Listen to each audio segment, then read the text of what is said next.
Hey, what's going on, guys? It's Ty and it's Jenna, and we finally got to go on vacation, and it's really nice out here. We're actually in Cambria, in California, but we're having a good time. And we thought that we'd share with you guys some tips on how to safeguard your marriage. So, Jenna, what are some of the things that we've done to safeguard our marriage? Yeah, so we pray together. I know that praying individually is powerful too, but when you pray together, it's just something about it when you come together and you're unified in the Lord. And a funny thing is, like, say you and your spouse got in a little tiff, try praying for that person during that time. That's what we'll do. If we're like upset, we'll like come together and like I'll pray for him and he'll pray for me. It actually causes you to humble yourself. Try it, seriously. Yeah, prayer's like the first thing. If you can get both you guys to pray together, dude, that makes a huge difference. And also coffee. That's like number 2 or 3 on the list. Actually number 1. But all right, anyways, all joking aside, another thing that we try and do is we try to pay attention to each other's needs. Like if we've been going through different things at work or whatever that might be, but we're trying to kind of gauge each other and know what's going on in each other's life. Any examples, Jenna? Just being attentive, like you said, pay attention to each other's needs, just be attentive. And that comes too from spending time with the Lord. Like I think you're gonna be more sensitive. Another thing we do is super important. You guys may think we're crazy, because people will say, hey, have you watched this show? Do you watch this show? And I don't want to say, like, I don't want to offend them and be like, no, it has too much bad stuff in it. Like, we don't watch that, but we screen what we watch, guys. So anything, we go to Parents Guide, we screen it. So if there's nudity or inappropriate things, we don't watch it, because you know why? Those images, they will be imprinted into your brain. They really will, and you will have those thoughts. And so we just like to keep it pure like that. People may think that's crazy, but you let me know if you watch those things when you go to bed. Do you have bad dreams? Do you have those thoughts? So hey, if we're wrong, we're wrong, but that's just something that we do, and it's worked. Yeah, people could think we're weird, but guess what? We're weird for Jesus. So exactly. I mean, it is what it is. Yeah. All right. So Jenna, what's another thing that we can do to kind of safeguard our marriage? Yeah, this is what we do. I want to go to this one because I really like this one. Now this is going to be the most weird to you guys. You're going to think like, you guys are so crazy. That's so insecure. On the contrary, it means we are super secure in our marriage. So here it is. We have the same passwords for our phones, our iPads. We know each other's passwords for everything. We have one account for everything. Because guess what? We have nothing to hide. So he can get in my phone anytime. I can get in his phone. Not that we do, but it's just, I know people in marriages that the phone is so sacred. Like I see people in marriages like, oh my gosh, the cell phone. I don't know the password to his cell phone. And I just think that's so weird. Like it is kind of. And people may say that's so insecure. No, actually, from a psychological point of view, I'm not trying to get all psychologists on you, but I can if I wanted to. Because that's what she does. It is very secure. It is security. So we have nothing to hide. So why would we keep it a secret? So yeah. Yeah, and I don't know if you guys can see, but behind us, man, we got this awesome balcony view where you can kind of see the ocean behind us. So yeah.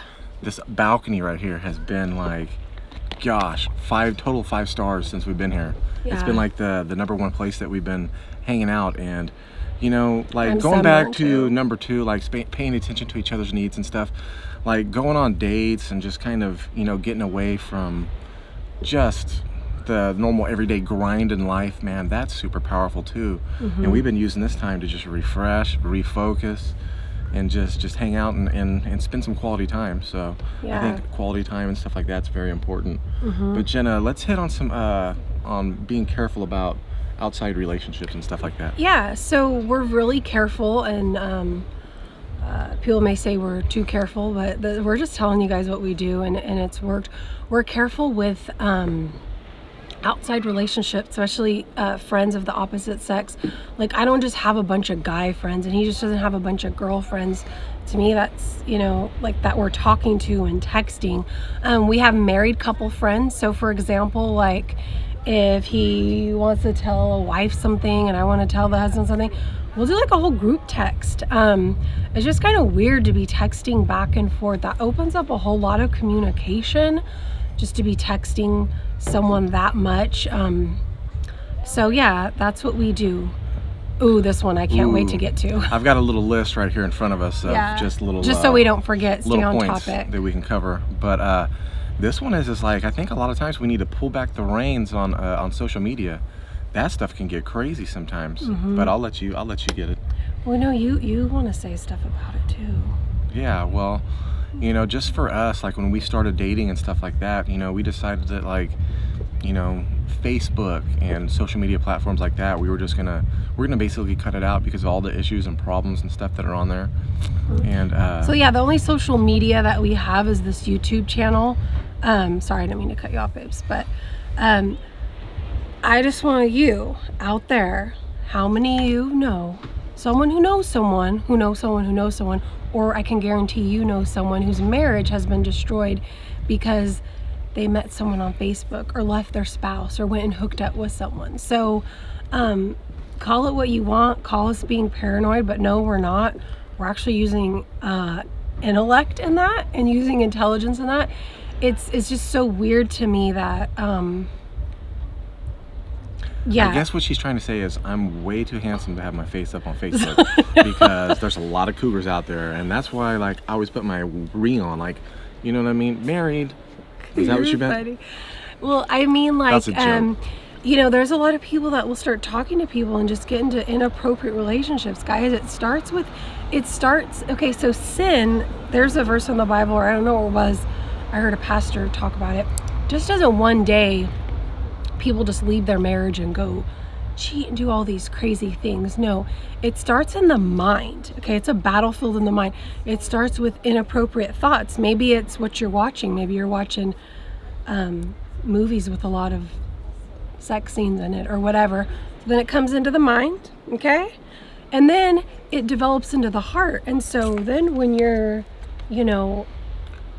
sin, it gives birth. Like you start talking to someone, the next thing you know, you're meeting up with someone and you're cheating on your spouse. So as Christians in this society with as much internet and just things coming against Christian marriages that there are today, we do safeguard, and it's worked. We've been together 10 years, married almost 9, and I know people probably think all the things that we're saying are weird, but if you really go back and you analyze everything we said, I bet you're thinking to yourself, wow, maybe we should try that. I challenge you, if you're not doing any of those things, why don't you? Try a few. And here's the other thing too, is like, dude, it's hard for me to get a lot of free time, because I'm working a lot and doing a lot of other things, but social media and stuff like that, man, it drains my time, dude. Especially all the stuff that we're hearing on social media today and Twitter and all this other stuff. It can, man, if we're not careful, it can leave us drained, man. But anyways, yeah, let's hit another area real quick. And I want to talk about like not putting yourself in compromising situations, being careful of where you're putting yourself, so that you're not tempted to do this or that or whatever. Yeah. Like, so let's just use an example. Say you have to go on a business trip, okay, and maybe it's a few hours away, and say you have a coworker who's attractive or whatever. Why would you ride with them for like 5 hours or 3 hours straight on a trip? That is just like, don't carpool with them. That is putting yourself in a super awkward situation. Like, let's be real, we're all adults. We're all it's just, if you're gonna play with fire, you're eventually gonna get burned. You will. So those are the things we do. Another thing we do, people may think it's crazy, but I don't. I don't see it on here, but like, oh yeah, just like for women, especially women out there, you're probably gonna hate me right now, but I'm gonna say it, is dressing appropriately.